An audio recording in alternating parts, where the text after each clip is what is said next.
Separation.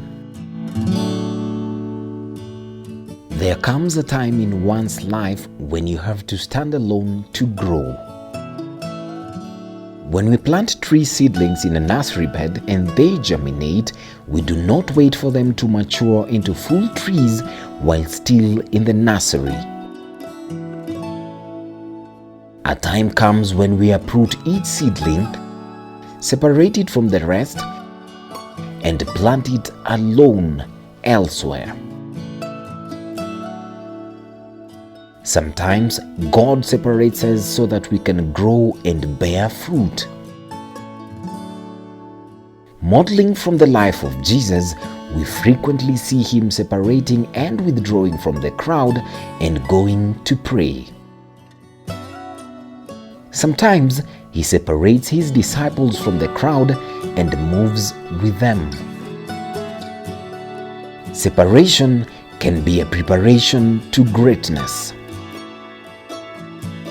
When you're growing alone, it is because God only wants to train you without distraction to be able to impact your generation.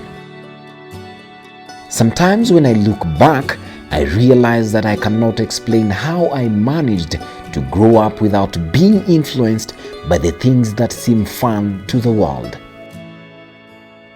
It amazes me because the world appears to offer more love than the church. There is that still small voice that always whispered to me that I would be lying to myself trying to live worldly. Have you ever had that feeling that you know the truth and you cannot dare to do wrong to prove a point or relieve your anger and disappointment? Well, I just knew the truth too much to be conformed into the things of the world. At times, I used to think that I was missing out on life since everyone was talking about the latest things in life and I was just so backwards. But looking back today, I may not be where I want to be, but I am not who I was. I have now learned to embrace my youth moments with a godly approach, as the book of Ecclesiastes chapter 12 verse 1 encourages us. Remember your Creator in the days of your youth, before the days of trouble come and the years approach when you will say, I find no pleasure in them. To recall is as important as reviewing.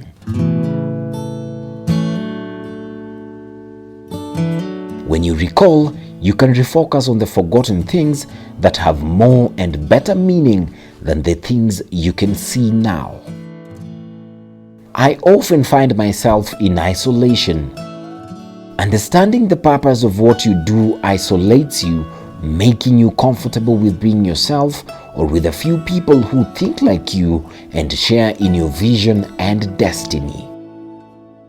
I didn't always find these people, which meant I was alone most of the times. Although I still had acquaintances, we did not share in our purposes. I had to learn to be comfortable with myself before I could be okay with others. The frequent change became hard to bear, which meant a quiescence had not taken place. Once you know that you're in separation, you have to accept the changes and let go of the things that no longer help you grow. Change is painful. Growth is painful. But nothing is as painful as staying somewhere you don't belong. Mandy Hale.